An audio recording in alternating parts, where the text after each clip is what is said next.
देखो बच्चों, तुम्हारे पेपर के लिए तैयारी के लिए कुछ फॉर्मूलेज हैं जो आपके ओरल एग्जाम में रिटन एग्जाम में बहुत सारा काम करते हैं। Some important formula for all classes, यानी 6 7 8 9 10 आप सभी क्लास के लिए कंपलसरी होते हैं। तो देखिए, सबसे पहला हमारा है, कुछ हैं आपके सामने हैं, तो ध्यान से पढ़ें, आपको समझाया जाएगा क्लियर, ठीक है। तो वो डिस्काउंट डिस्काउंट क्या होता है? जब कोई भी आप कोई वस्तु खरीदो उस पर जो छूट दी जाती है उसे डिस्काउंट कहते हैं। डिस्काउंट यानी कि एमआरपी माइनस एसपी। आप बोलो सर एमआरपी क्या होता है? देखो मैं एमआरपी खरीद होगा है मैक्सिमम रिटेल प्राइस, यानी जो हमारे वस्तु पर लिखा हुआ मूल्य होता है उसे एमआरपी कहते हैं। एसपी यानी कि सेलिंग प्राइस, यानी कि जिस पे आप वस्तु को बेच रहे हो। उसके बाद डिस्काउंट परसेंट यानी डिस्काउंट अपॉन एमआरपी। देखो डिस्काउंट हमेशा एमआरपी पे काउंट किया जाता है, किया जाता है एमआरपी पर इनटू 100, क्लियर। उसके बाद है हमारा एसपी। सर अगर हमें एमआरपी पे डिस्काउंट दिया होगा तो एसपी कैसे निकालेंगे? तो MRP minus discount is equal to SP कहलाएगा, ओके। अगर हमको डिस्काउंट परसेंट दिया गया हो तो डिस्काउंट परसेंट से हम ये एसपी एमआरपी कैसे निकालेंगे? तो एसपी इज इक्वल टू होता है डिस्काउंट 100 माइनस का discount percent upon 100 into MRP, ठीक है।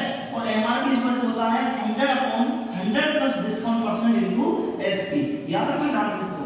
इसी प्रकार से हमारा सिंपल इंटरेस्ट, देखो सिंपल इंटरेस्ट क्या होता है? P into R into T, यानी कि P मतलब principal, rate and time upon 100, यानी PRT अपॉन 100, मूलधन, रेट और ब्याज, ठीक है।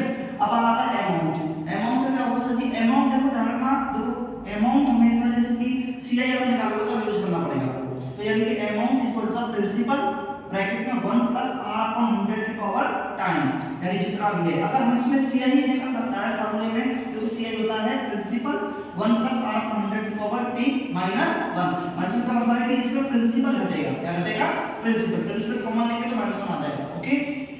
उसके बाद हमारा यही से अगर हमें अमाउंट निकाल लिया और प्रिंसिपल हमें पता है तो CI कैसे निकालोगे? तो सीधी बात है कि अमाउंट में से प्रिंसिपल को माइनस कर देंगे, हमारा CI निकल के आ जाएगा। अगर आते हैं प्रॉफिट की बात, तो प्रॉफिट इज क्या होता है? वो प्रॉफिट यानी कोई वस्तु को हम उसकी कीमत से ज्यादा पर बेच रहे हो, वो हमारा प्रॉफिट कहलाता है।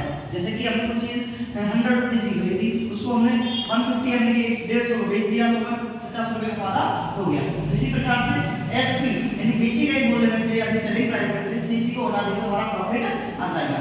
अगर हमको प्रॉफिट परसेंट निकालना हो प्रॉफिट परसेंट, तो देखो प्रॉफिट परसेंटेज इक्वल होता है profit upon CP into 100, profit upon CP into 100। इसी प्रकार से लॉस क्या होगा सर जी?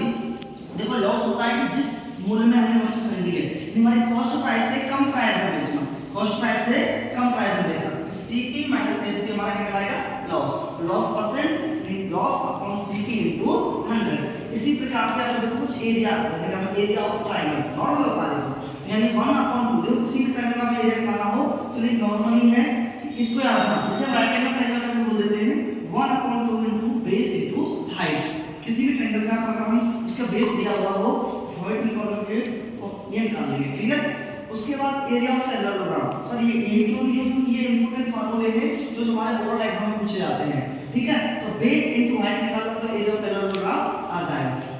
कुछ फॉर्म दी हुई है ध्यान रखना, जैसे कि सीपी यानी कि कॉस्ट ऑफ प्राइस, यानी कि खरीदा गया मूल्य, यानी जिस मूल्य पर आप किसी वस्तु को खरीदते हो वो हमारा सीपी कहलाता है। एसपी यानी सेलिंग प्राइस, कोई वस्तु को हम बेच रहे हैं जिस मूल्य को सेलिंग प्राइस कहलाएगा।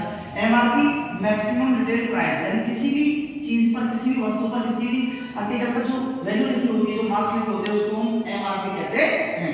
सिंपल इंटरेस्ट और कंपाउंड इंटरेस्ट आप जानते ही हो, समझ के इन फार्मूले को अच्छे से रिवाइज करना। तो प्रॉब्लम हो तो कमेंट में बताना सर ये प्रॉब्लम है, बाकी हम सुधारेंगे, ओके।